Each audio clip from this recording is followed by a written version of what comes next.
ఓం శ్రీ గురుభ్యో నమః.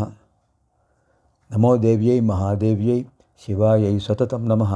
నమః ప్రకృత్యై భద్రాయై నియతాః ప్రణతాస్మతాం. అర్చనకాలే రూపగత, సంస్తుతికాలే శబ్దగత, చింతనకాలే ప్రాణగత, తత్వవిచారే సర్వగత. జ్ఞానానందమయం దేవం నిర్మలస్ఫటికాకృతిం ఆధారం సర్వవిద్యానాం హయగ్రీవముపాస్మహే.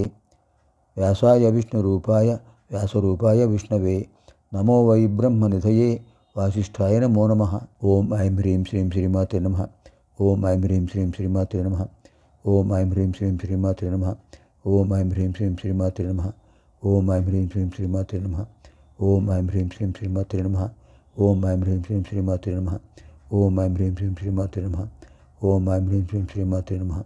ఓం ఐం హ్రీం శ్రీం శ్రీమాతే నమః. ఇప్పుడు మనం 123 శ్లోకంలో ప్రవేశిస్తున్నాం. కళాత్మిక కళానాథ కావ్యాలాప వినోదిని సచామర రమావాణి సవ్య దక్షిణ సేవిత. చాలా ముఖ్యమైన నామం ఇది, విశేషమైన మంత్రం. సచామర రమావాణి సవ్య దక్షిణ సేవిత, అద్భుతమైన నామం. కళాత్మిక కళానాథ కావ్యాలాప వినోదిని. శ్లోక పూర్వార్థం. సచామర రమావాణి సవ్య దక్షిణ సేవిత. కళాత్మిక ప్రథమం, కళానాథ ద్వితీయం, కావ్యాలాప వినోదిని చతుర్థం తృతీయం, సచామర రమావాణి సర్వదక్షిణ సేవిత చతుర్థం. చతుష్పది అయం శ్లోక.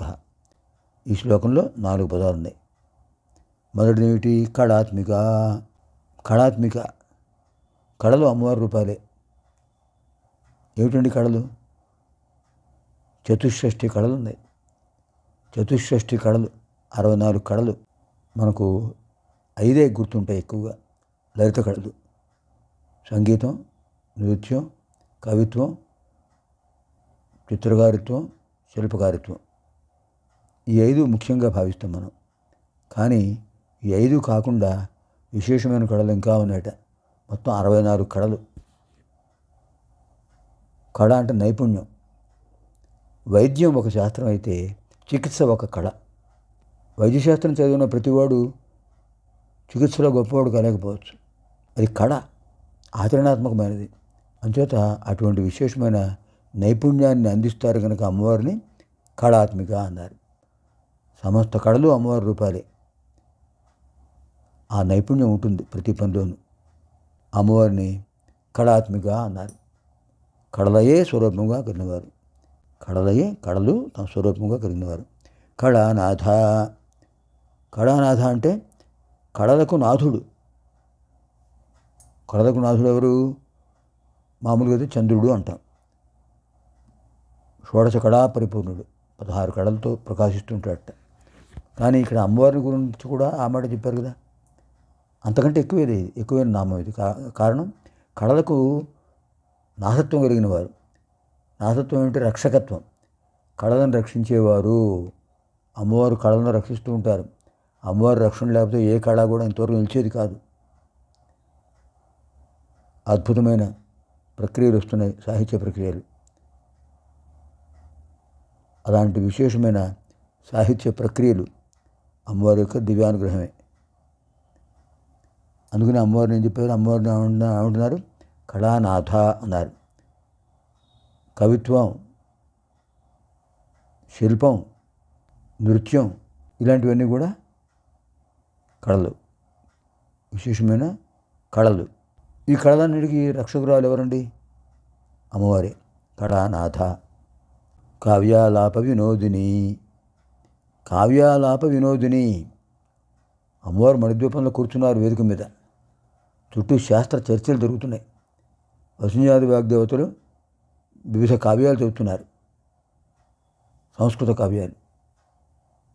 ఆ సంస్కృత కావ్యాలు 2 రకాలు: దృశ్య కావ్యాలు, శ్రవ్య కావ్యాలు. శ్రవ్య కావ్యాలు అంటే వినదగినవి, వింటూ ఆనందం పొందేవి. దృశ్య కావ్యాలు చూస్తూ ఆనందం పొందేవి. అంటే అమ్మవారిని వర్ణించేటటువంటి లేఖన పుస్తకం, రాసే పుస్తకం, అది తాత్కాలికం. దృశ్యవాక్యం, దృశ్యకావ్యం అంటే ఆ రూపాన్ని ప్రదర్శిస్తారు పాత్రల ద్వారా. అది విశేషమైన రూపం, కావ్యంలో ఉండే సంభాషణల రూపం అని చెప్పి అంచేత ఏమన్నారు, వసున్యాది వాగ్దేవతలు అమ్మవారు చేస్తున్నారు. అమ్మవారు శాస్త్ర చర్చలు చేయమన్నారు, పండితులు చేస్తున్నారు. కొంతమంది కావ్యాలు చదువుతున్నారు. అమ్మవారికి ఈ కావ్యాలంటే చాలా ఇష్టం. ఎందుకంటే కావ్యాల్లో నవరసభావనలు ఉంటాయి. శృంగారహాస్య కరుణ రౌద్ర వీరభయ అనకా బీభత్సాద్భుత శాంతాశ్చ రసా నవప్రకీర్తితా. నవరసాలు కావ్య వర్ణనలో ఉంటాయి. నగర వర్ణన, శైల వర్ణన, సాగర వర్ణన, యుద్ధ వర్ణన, భవన వర్ణన, అన్నీ అనేక రకాల విశేషమైనటువంటి రసాలు, వర్ణనలు, 18 రకాల వర్ణనలు ఉంటాయి కావ్యంలో. అటువంటి కావ్యంలో ఉన్నటువంటి విశేషమైన సంభాషణలు, ఆ కావ్యం గురించి మాట్లాడుకోవటం, ఇలాంటివంటే అమ్మవారు చాలా ఇష్టం. కావ్య ఆలాప వినోదిని. పండితులు కావ్యాల గురించి చెప్తుంటే అవి వింటూ ఆనందిస్తుంటారట అమ్మవారు. అది విశేషమైన కావ్యం. కావ్య ఆలాప వినోదిని. శ్లోకంలో ఉత్తరార్థం. స చామర రమ వాణి సవ్య దక్షిణ సేవిత. స అంటే కూడిన, చామర అంటే వింజామరుడు, రమావాణి, రమ అంటే లక్ష్మీదేవి, వాణి అంటే సరస్వతిదేవి, సవ్య అంటే ఎడమ పక్కన, దక్షిణ అంటే కుడి పక్కన. మొత్తం మీద ఈ నామానికి భావం ఎలా వస్తుంది? స చామర, చామరములతో కూడి రమ, ఎడమ పక్కన రమాదేవి, కుడి పక్కన వాణి, రమావాణి.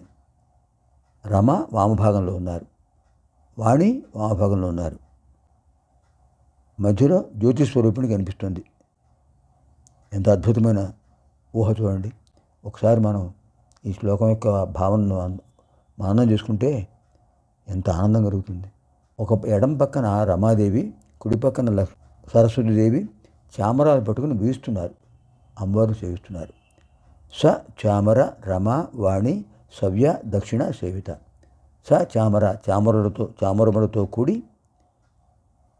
కూడినటువంటి రమ లక్ష్మీదేవి, వాణి సరస్వతీదేవి, వాళ్ళిద్దరి చేత సవ్య ఎడమ పక్కన, దక్షిణంలోనూ సేవించబడుతున్నారు.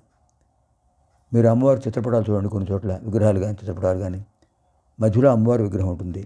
ఓ పక్కన వింజామరటును వీస్తూ ఉంటారు, ఇంకో పక్కన వింజామర పట్టుకుని వీస్తూ ఉంటారు. వెన పక్కన ఉన్న శ్వేతపత్ర అనే ఎవరు ఆ విశేషమైన అలంకారం అంటే చామరం అలంకారమే. పూజా కార్యక్రమంలో చెప్తాం, చామరం విజయామి. ఇక్కడ స చామర రమ వాణి దక్షిణ సేవిత. సవ్య ఎడమ పక్కన, దక్షిణ పక్కన రమాదేవి, వాణి సరస్వతీదేవి, స చామరాలు పట్టుకుని సేవిస్తున్నారు. అమ్మవారికి ఒక పక్కన చామర రమావాణి, రమా లక్ష్మీదేవి, వాణి సరస్వతీదేవి, వీరిద్దరు చామరాలు పట్టుకున్నారు. వినోదంగా వీస్తున్నారు. ఓం ఐం హ్రీం శ్రీం కళాత్మికాయ నమో నమః. ఓం ఐం హ్రీం శ్రీం కళానాథాయ నమో నమః. ఓం ఐం హ్రీం శ్రీం కావ్యాలాప వినోదిన్యై నమో నమః. ఓం ఐం హ్రీం శ్రీం సచామర రమావాణి సవ్య దక్షిణ సేవితాయ నమో నమః. 16 అక్షరాల నామాన్ని బీజాక్షరాలతో కలిపి మధ్యలో ఆపకుండా చదివితే ప్రాణాయామం. పునర్మిలామ ఆగామి కార్యక్రమే. స్వస్తి.